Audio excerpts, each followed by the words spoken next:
Do you remember when we started looking at properties here? Yes. I don't know how many we've watched in the heat of the summer. Yeah. I remember climbing walls into places where we probably shouldn't have been. Because we had this love initially to look at more or less abandoned piles of rubble in the countryside or sort of country homes. But we also looked at townhouses and abandoned olive presses in projects, yes. New builds.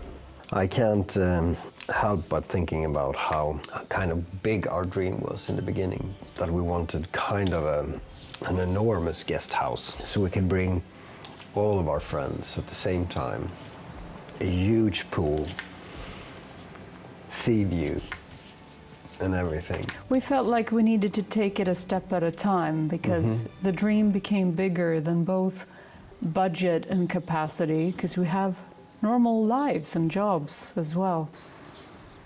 Everything has its advantage. I think we landed in, we wanted, for this project, we wanted something in a village, close to shops, close to people, the convenience of Restaurants on a walking distance. So we looked for a townhouse, so we started the search about a year ago now. Yeah. I remember the morning you told me, well, maybe you should look at some townhouses when you go to Italy. Yeah. Yeah. I've already looked a lot. Yeah, you were not so hard to flirt with at that point. Oh no. I wanted to be here for years now. And then we had one day of looking at property in the south of Puglia. It was exciting and exhausting. You saw like 4 or 5 properties that we had selected with all the parameters that we wanted. We were looking at 1 bedroom with a living room that could be converted into guest room. Yes. With a small bathroom and a kitchen area. And we wanted a little garden. Yes. It would be great if there were oranges and lemons. Or some kind of trees.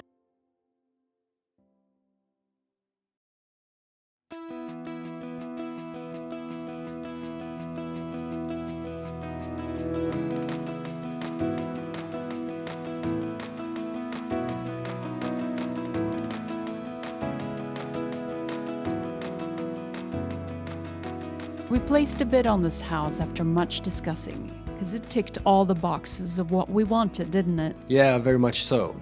We also saw some great potential with it, and there was a definite feeling of this is it when I saw it. So true. But then comes the patience game before you get the keys in hand, which can be both time-consuming and frustrating. Because buying a home in Italy is not very straightforward, but it can be greatly helped by being prepared for what is to come. We started with the negotiation and I made contact with the estate agent. I think went back and forth 10 or 15 times before we could agree to a price. Yep, and then comes the preliminary contract. Contratto preliminare. Here you get an outline of the conditions that needs to be met for the contract to be finalized. Obviously the agreed price, the signatures of all the parties involved, and a down payment to make it formally valid. And then you have a preliminary closing time to allow some time. Yeah, so you can inspect the property and you can make sure the technical specifications that you got from the seller is correct. You also need to find out if he or she is actually the owner of the property or if there are several owners. That is not unusual at all, especially if you buy something that is abandoned. You also need to find out if the house is legal. It might be parts of the property, may actually be something that is called abusivo, and that means that it's not legal at all. And then you have the final contract time, the CDU, Certificato di Destinazione Urbanistica. Here you'll have a potential phase of renegotiation if your inspection period has discovered things that are not in alignment with the conditions that are in the preliminary contract.